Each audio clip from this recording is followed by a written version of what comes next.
Les jouets designers chinois accèdent à la scène mondiale.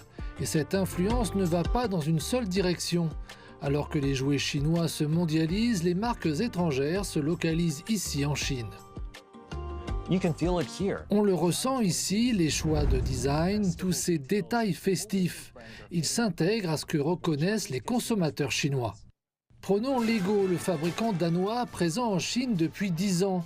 Ces coffrets de construction sont profondément ancrés dans la culture chinoise. Cela m'a conduit à rencontrer Maciek Zielinski, responsable de Lego Chine. Le Nouvel An chinois et la fête du printemps sont évidemment la plus grande occasion du pays. Nous avons beaucoup insisté pour rendre ce produit localement pertinent en y intégrant des éléments culturels chinois. D'ailleurs, les consommateurs chinois adhèrent à cette approche.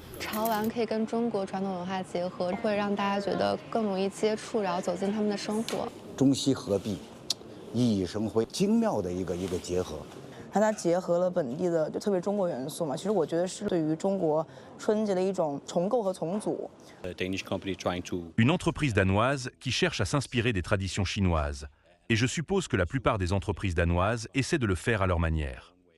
Pour durer, les marques étrangères doivent continuer à s'adapter, surtout dans un marché en évolution rapide comme la Chine. Quel est donc votre avis sur le marché florissant des jouets designers en Chine au cours de l'année écoulée? C'est un marché à la fois très dynamique et très innovant. Nous le reconnaissons et nous nous en inspirons beaucoup. En fait, de nombreux éléments de design dans le monde sont déjà inspirés par des designers chinois, par la culture chinoise, et beaucoup deviennent pertinents à l'échelle mondiale. Le juste équilibre de trouver localement la force des partenariats mondiaux et de la réaliser ici pour que ces produits soient maintenant pertinents auprès des consommateurs chinois, selon moi, est la clé pour de nombreuses marques, et c'est très important pour nous.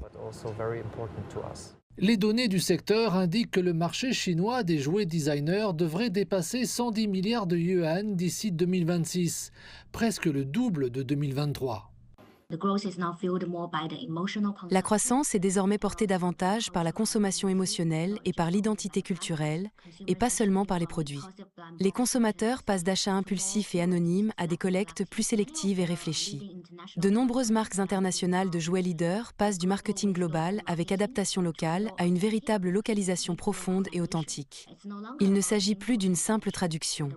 La stratégie gagnante consiste à fusionner les licences mondiales avec des éléments culturels chinois et une esthétique contemporaine. Pour les marques mondiales, la Chine n'est plus seulement un marché à pénétrer, c'est une culture à comprendre et une conversation à rejoindre.